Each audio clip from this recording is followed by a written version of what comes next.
So when you got swept up, did they sweep up the rest of your crew as well, or were you just the only one? Yeah, I was the only one originally got indicted. They indicted him a co-defendant because he was the one being shown coming into the apartment bringing the cocaine, and I was the one cooking it. So they ended up having to indict him. Okay. So it was only. So basically just two of you. Yeah, it was only. So I didn't take the crew with me. Okay. So you basically could have gotten, what, dozens of people locked up? Oh, for if sure. you cooperated? Oh, without a doubt. Oh, yeah, for sure. Yeah, for sure. But, you know, because of that, that's why guys all around the country respect me too, though.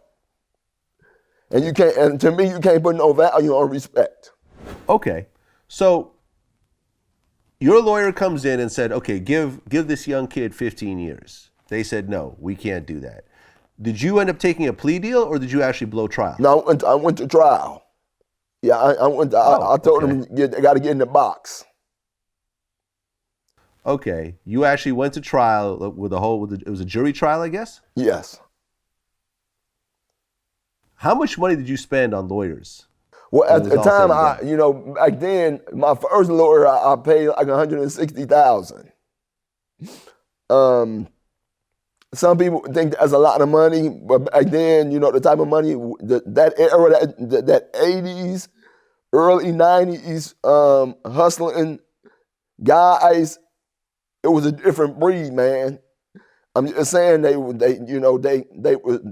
smart, you know, they was wise, they was go-getters, you know, they jumped in the game hustling, but they were serious about hustling, you know. So they wanted money. They wanted a lot of money, you know. So now on today, a lot of the guys hustling, unfortunately, they drug addicts, man. They are all high. Like, I'm talking about off exotic drugs. So it's just a whole different mentality now as far as what guys hustling, you know. And even today, myself, you know, I try to give advice to dudes, even if I'm having a town hall meeting, I send subliminal messages. You know, what I just be trying to tell to people, because I don't judge people, right? Dudes go hustle, man. Sometimes dudes hustling, man, because their circumstances force them to hustle. Everybody might not agree with it, but, you know, we all do what we do.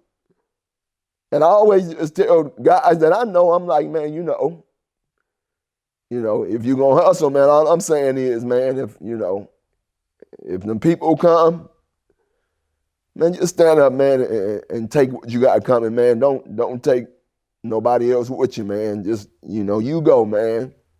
I ain't take nobody with me. They had drug ledgers with 50, 60 dudes' names on them, though. I ain't, man, I'm telling them, man, I don't know nothing about what you're talking about, man. I don't know what that man doing, Okay. So it goes to trial, and you're convicted for conspiracy to distribute 68 pounds of crack cocaine, I guess was... It's conspiracy to distribute crack, manufacturing, possession with intent to distribute, and use and carry of a firearm during a drug transaction. Those were the charges. Because the manufacturing come from cooking, from cooking. That's where the manufacturing charge come from.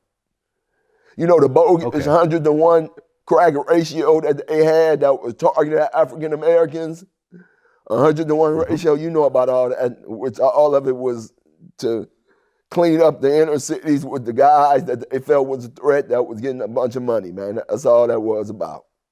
I didn't get 35 years for selling no cocaine. I got 35 years because they felt I was a threat and they needed to get this boy up off the streets. When you hear the jury, announce that you're guilty, well, okay. I mean, the 35 years came later, right? First you get the guilty plea, and then they do the sentencing later, right? Uh-huh. Okay. So you're sitting there in court, You're 20 years old or 21? Like how long I'm, did I'm, did it take for the court case? I'm 21 then. I'm 21 then. By the time I'm sentencing came, I'm 21. Okay. Okay, you're 21 years old. You're legally just allowed to drink during this Yeah, time. legally just allowed to drink. I had to buy the bar out in the turf club for them to let me get in my own party. Yeah. Most suburban kids of your age are in college, going to frat parties and, having sex with sorority girls and, Right. going to school and so forth. You just heard, the jury finds you guilty at 21 years old. What went through your mind when you heard that guilty verdict? I remember I told you, man, when they came through that door, put them cuffs on me. I said, man, all the pretty girlfriends, man, and the fights in Vegas and Rodeo Drive, and counting all the money, the party's over. So what I'm saying is, the fact that I accepted that reality from the start, when that guilty verdict came, I was already preparing myself mentally for that, But I didn't think they was gonna give me 35 years because of my record. But what they did was, they got these different enhancements where they put these enhancements on your original guidelines, and then your sentence go from here to here. And with me, any enhancement they could get away with me, they gave it to me because they were trying to pressure me to tell. They felt like if they gave me enough time that I was going to break. So by the time I got sentenced, my guideline range went from 20 years to where they can give me a life sentence. So the judge could have gave me life. And the only reason I don't think Judge Jensen gave me life, I didn't have a bad record. They didn't have no violence tied to my case. And it would have looked really bad at the time if he said life and that mean I was going to die in jail.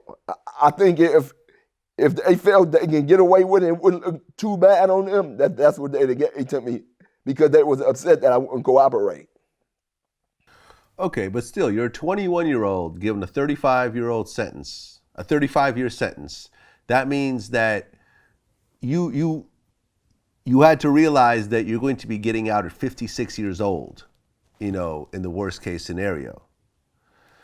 But you had already accepted that at that point? Yeah, I did, man. I had to. I mean, I was going to fight. I was going to fight and try to get them some of the time back because I felt like the enhancements was illegal, which a couple of them was. The gun that they charged me with, the jury found me not guilty of that gun. But the judge still turned around and gave me 5 years for that gun. And then they also gave me a 4-point enhancement, which means a leader and an organizer of 5 or more people. I only had one co-defendant. They still gave me that enhancement, and then when I appealed it to the appeals court, they still denied it. So, I mean, at the end of the day, they gave me 15 more years than they should have ever given to me. But that's how the court system is designed. Okay, so you get your 35-year sentence, and now you begin your prison stay. And I guess during the course of you being in prison, they moved you around. I guess you started in Oakland, but then you went to Los Angeles, Oklahoma, Pennsylvania, Texas, Oregon. You were being moved around from pen to pen.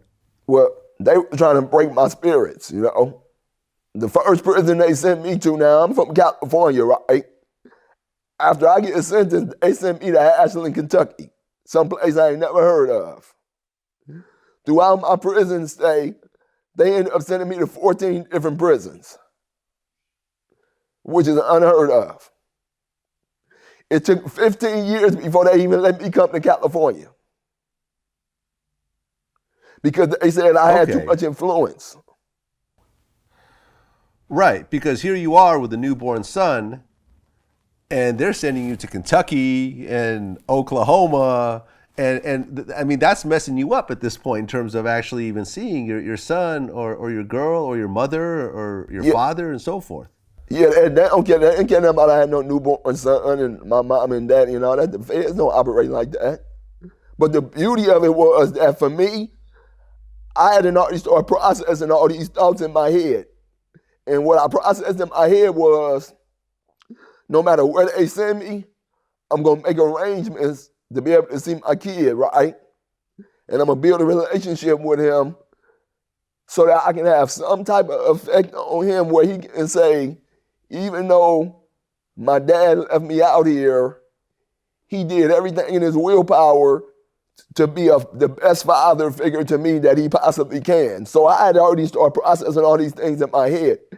And the blessing for me was that I still had some money put up, and I had people that I looked out for who had been made it that would allow for me to do that time as comfortable as possible. So I had the opportunity to fly my son to visit me and build a relationship with my family and friends. So that was my blessing throughout my journey. Okay. In a bust like this, you get arrested, but they try to seize everything they possibly could between cars and money and property and so forth like that. How much did they actually seize from you when they ultimately finished their whole case on you? Well, they didn't find a bunch of money and stuff like that for me. They found some money here and there. Where I also out on a lot of my stuff is when you get all that time, you have to trust somebody. You got to let people hold money. You got to let people have your properties in their names. And majority of the guys that you have a conversation with that did a bunch of those years, throughout those years, family and friends, they gonna spend that money, man. Because they feel like you don't need it though. Like in their mind, they say, all you need is some money to go to the commissary and get on the phone. And I'm talking about dudes' moms, dads, wives, aunties. I know guys who, their brothers and cousins ran through $5-10 million of their money. I ain't talking about no chump change. But these are the things that happen with what I call the game.